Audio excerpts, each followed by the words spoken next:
네, 여러분 안녕하십니까? 12월 12일 목요일 오뉴스 시작합니다. 네, 윤석열 대통령이 지난주 토요일 2분짜리 사과 담화에 이어서 닷새 만에 다시 대국민 담화를 발표했습니다. 30분 가까이 비상계엄을 선포한 이유와 과정을 자세히 설명하면서 계엄 선포의 정당성을 주장했습니다. 야당은 내란죄에 해당한다면서 광란에 칼춤을 추고 있지만 비상계엄 선포는 대통령의 고도의 통치 행위로 사법적 처벌 대상이 아니다. 탄핵하든 수사하든 끝까지 당당히 맞서겠다. 이렇게 말했습니다. 첫 소식 윤나라 기자가 보도합니다.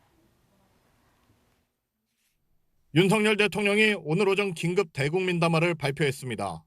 지난주 토요일 국회 탄핵 소추안 표결을 앞두고 담화를 발표한 지 닷새 만입니다. 30분 분량의 담화에서 윤 대통령은 비상계엄 사태에 대해 대통령의 고도의 정치적 판단이자 통치행위라고 말했습니다.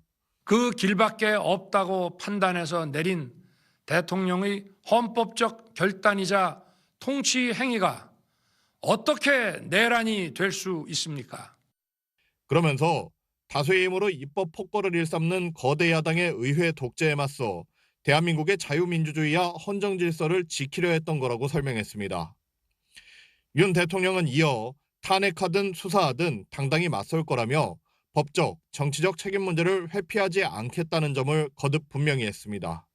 취임 이후 지금까지 단 한순간도 개인적인 인기나 대통령 임기 자리 보존에 연연해 온 적이 없습니다. 그러나 거대 야당이 거짓 선동으로 탄핵을 서두르는 이유는 이재명 민주당 대표의 유죄 선고가 임박하자 대통령의 탄핵을 통해 회피하고 조기 대선을 치르려는 단 하나라고 강조했습니다. 국가 시스템을 무너뜨려서라도 자신의 범죄를 덮고 국정을 장악하려는 것입니다. 이야말로 국헌 문란 행위 아닙니까?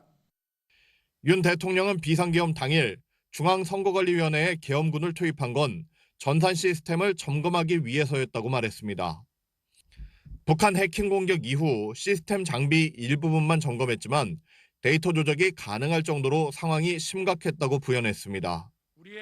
윤 대통령은 자유민주주의를 지키는 길에 모두가 하나가 되어주시길 간곡한 마음으로 호소드린다며 자신은 마지막 순간까지 국민 여러분과 함께 싸우겠다고 말했습니다. SBS 윤나라입니다.